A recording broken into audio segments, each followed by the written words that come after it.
In 2008, this exact replica of a ship once used by the Phoenicians 2,000 years ago to sail the world was constructed by a man named Philip Beale. Philip would depart from the shores of Egypt and embark on an epic journey to circumnavigate all of Africa, as the Phoenicians may have done many years ago. With no modern technology at his disposal, Philip and his crew returned to Egypt 2 years later in 2010, proving that it was in fact possible that the Phoenicians may have been the first to make a complete round trip across all of Africa. When you search online for who was the first to circumnavigate Africa, you're going to get a wide array of answers ranging from Vasco da Gama to Prince Harry. Sadly, all of these answers are wrong. Today, I'm going to tell you how it was really the Phoenicians who did it first, in 600 BC. To start, I'm going to give you a brief rundown of who the Phoenicians were, unless you already know about them, in which then you can skip this part of the video.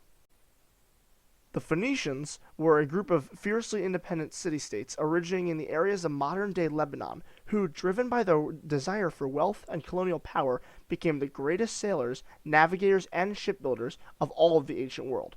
The Phoenicians would dominate the Mediterranean by establishing trade routes and colonies everywhere they went. One particular colony in northern Africa became so large that it became its own empire. This would be known as the Carthaginian Empire. Now that we've covered who the Phoenicians were, it's time to go over how they could have done it and what evidence we have backing their claim. The claim is that around 600 BC, Egyptian pharaoh Necho II was constructing an early version of the Suez Canal, known as the Canal of the Pharaohs. Midway through the construction of this canal, he ordered it to be stopped and to instead hire a group of Phoenicians to use their highly advanced ships to sail around Africa to see if there was a way to travel from the Red Sea around Africa and into the Mediterranean through the Pillars of Hercules, now known as Gibraltar, and finally, into Egypt. Unfortunately, there is no physical evidence proving the expedition, and only one source in all of recorded history even mentions the ambitious expedition.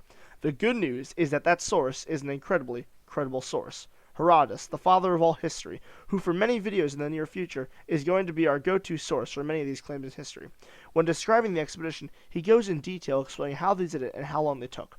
To complete the expedition, he states that it took around 3 years, and to make sure they didn't get swept away, they simply hugged the coast, as most people did, until they reached Egypt. And to make sure they didn't starve, once every year they would make a couple-month-long stop to refill their food supplies. They would make temporary shelters on the shore, plant their crops, wait until harvest season, collect their grain, and then continue to sail nonstop for the rest of the year. Many of you are probably wondering why they didn't just stop, hunt for animals, and then leave. This is because meat expires way faster than bread and grain. So instead of stopping once per year, they would have to stop about once per week. And while they were harvesting their crops, they most likely hunted for animals. They never stocked their ships with any meats of the sort, as instead they had bread. Other than Herodotus, the best evidence we have is the 2008 circumnavigation of Africa that I mentioned in the beginning, which proves that even if it didn't happen, which is unlikely, it was a 100% accomplishable feat for the time. That's everything for today. I hope you guys enjoyed the video, and if you want to see more videos like this, then I'd recommend subscribing to the channel. Tune in next time for when I talk about how elite warriors of the Bronze Age used swords made from meteorite.